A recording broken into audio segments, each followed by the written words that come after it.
Welcome back to Baron's New Vegas Gun Guides, and this episode covers a gun that has more Fallout incarnations than real-life ones, the 10mm SMG, seen in all mainline Fallout games and Fallout Brotherhood of Steel tactics. The one seen in New Vegas is the third version of the gun, while in real life there's only been two SMGs chambered in 10mm auto, the Chris Vector and the H&K MP5, which in my opinion inspires the New Vegas' 10mm SMG. Now, to explain why only two, we just have to revisit the history of the cartridge. Invented by U.S. Marine Jeff Cooper in 1983 and tweaked by Norma Precision AB, it was a magnum-powered round in guns that were far too light for the power, and its acceptance and then general decommission by the FBI in 1989 led the weapon to be considered a way too powerful round for the guns that it was in. In addition, the required upgrades to the SMG frame to sustain the greater pressure from the round at the same rate of fire caused it to never really move to replace the 9mm as the SMG round of choice, due to the fact that it required a bigger and bulkier SMG in order to chamber it, at least if you were going to modify most SMGs. However, in a world post-2077, there are several to choose from. Ironically, none of them have real-life counterparts. Fallout 1 has the H&K MP9 10mm, which looks similar to the Fallout 3 and Fallout New Vegas incarnations, being blocky and with a sickle curved magazine in front of the trigger. Now this makes it look more like an MP5 versus the MP9 it supposedly is, given that an MP9 has its magazine in the center of the gun, and it's where the grip of the gun is, with the trigger right in front of it.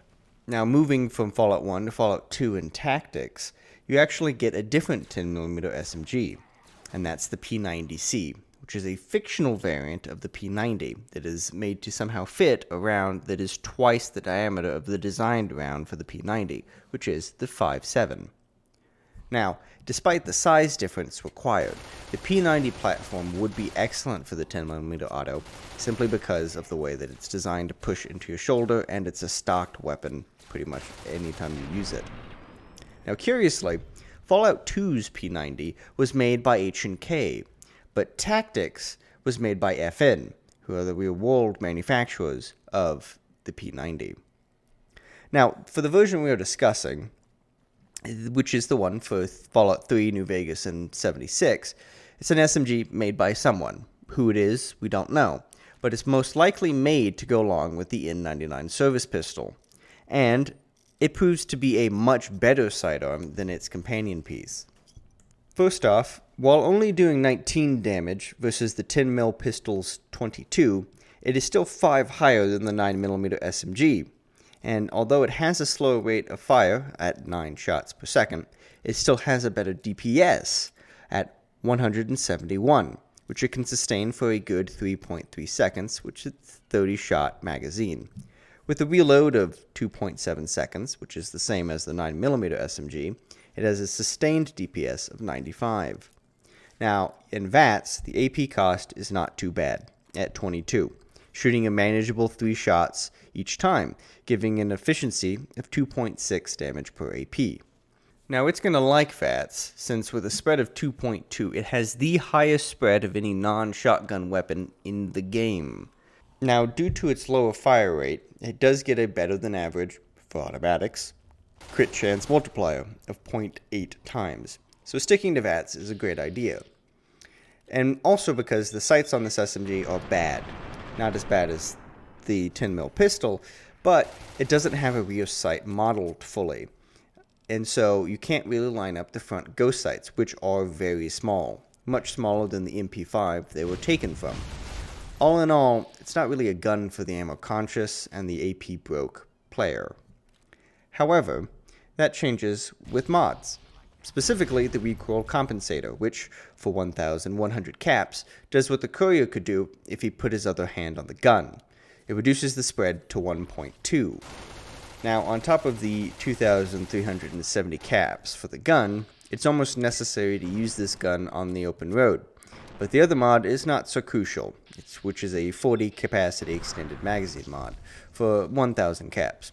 Altogether, however, it is cheaper than 2 fully modded 10mm pistols, and only 1,570 caps more than one, while being able to fire 2,495 shots, which is 2,100 more than that one 10mm pistol.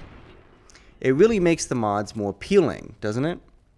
Now, for the quick ammo rundown, the standard is 2 caps per round, with hollow points being 5 caps per round for 75% more damage, but 3 times enemy damage threshold. Finally, the exceptional hand load JHP, which does 65% more damage and only increases enemy DT by times 2, is a great choice for this weapon. Now, outside of the DLC, there is not a unique variant, but that DLC variant will be reviewed soon with a bunch of others. Now, the normal variant is somewhat common. The Boulder City Ruins have one for you, as do the Kings, Great Khans, Vipers, and both factions of soldiers in the Mojave. Vault 34 and Vault 3 have mini copies, but both also have the soon-to-be-dead owners inside as well. As usual, most of the merchants in the Mojave Wasteland carry it, including our favorite, the Vendatron, and high rollers at the tops will find one in the Penthouse Suite safe. Now, in conclusion, the 10mm SMG is an interesting weapon. It has a lot of history in all of the Fallout games, being a premier choice for most of the early to mid-game, being exceptionally powerful, firing at a somewhat good rate, and having ammo that's quite plentiful and cheap. But in New Vegas, the story is not exactly the same. Ammo isn't as plentiful, at least to find freely, as it was in the other games, competing with 9mm and some of the Magnum rounds like 357 or 44 mag. But it is a great backup weapon, considering it can be held out at the ready without slowing you down, and the fact that it fires for quite a long time before you have to reload, given its slow fire rate, but having enough punch to really get through a lot of enemy armor, it can make a lot of use out of its JHP ammunition.